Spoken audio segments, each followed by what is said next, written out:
Now this is one of those reviews that I've really been looking forward to making, and it's a lens that I've had a great time with ever since I used the 35mm 2.8 Zeiss lens that's been out for the longest time.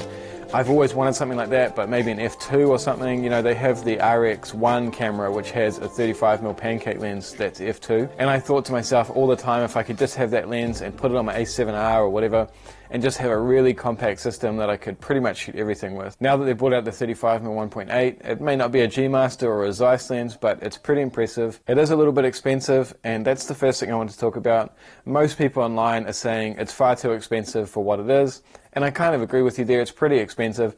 I'm not going to say it's way out the gate in terms of pricing. You know, it's just a little bit more than it should be, I think. But once you use it, and you guys can check out the raw files that I'm going to upload for you, all these images are just edited with my preset pack. As always, there's a link in the description which is 50% off still. Check those out, download the raw files, have a play with them, and just see how you go.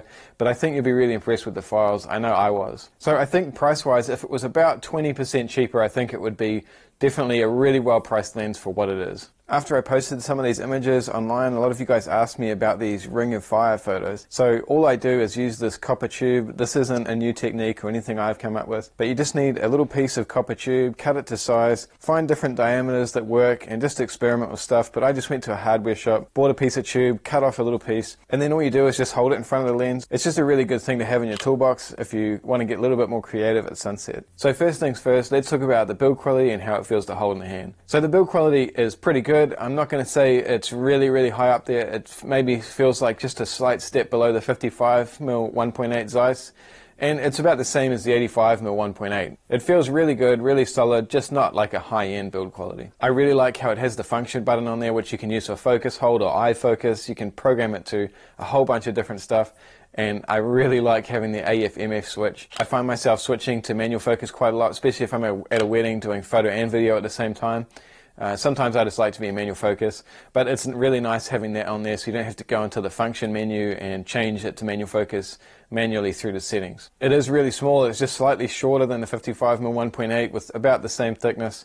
So as a compact travel unit, you know, this lens with an A7III or something like that would be the perfect travel camera.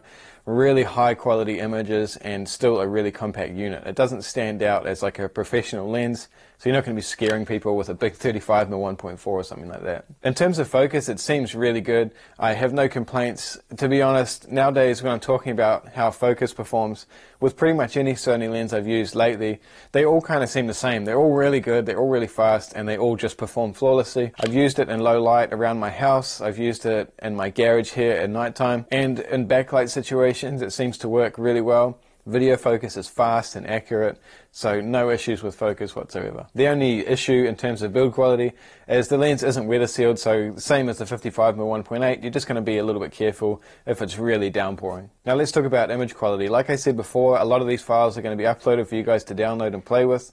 It's really impressive. One thing I noticed straight off the bat, and a lot of you guys have asked me this question, so I was kind of paying attention to it, but the 55mm 1.8 has some really weird flaring in certain situations, not all the time. I don't mind it myself, but with this 35mm 1.8, the flaring is really well controlled and it doesn't really make anything distracting come up in the image. It just has that nice glow and sunset. If you're backlighting an image, it's going to look really nice with this lens. Chromatic aberration is definitely there. It's definitely not amazing in terms of aberration control. If you have a look at these images again of the same tree here, it's about as bad as you can get in terms of situation for chromatic aberration. And this is before I've corrected it. As you can see, it's pretty bad at 1.8. And this is after I've corrected it. So it's a really easy fix, but it is there. In terms of sharpness, to be honest, I think it's easily sharper than the 35mm 1.4 Zeiss, especially wide open. If you stop it down, it just gets better and better. And even at 1.8, if you're putting something on the edge of the frame, it doesn't really fall apart. It's quite a good lens in terms of sharpness. I'm pretty impressed with it. The colors seem really nice as well. I've noticed in the past some cheaper lenses that turn out to be really sharp sometimes fall flat in terms of color. But this one's really nice. It has plenty of contrast, no issues there. So overall, guys, I think it's a really impressive lens, and like I said, I'm definitely buying it. Sony have told me stock will be here this month in terms of New Zealand. I'm not sure about the rest of the world, but as soon as I can get my hands on one for myself to purchase, I had to go give that one back to Sony this morning, but I'm definitely going to buy one, and I can't wait to get my hands on it. It's definitely not going to replace my 24mm G Master.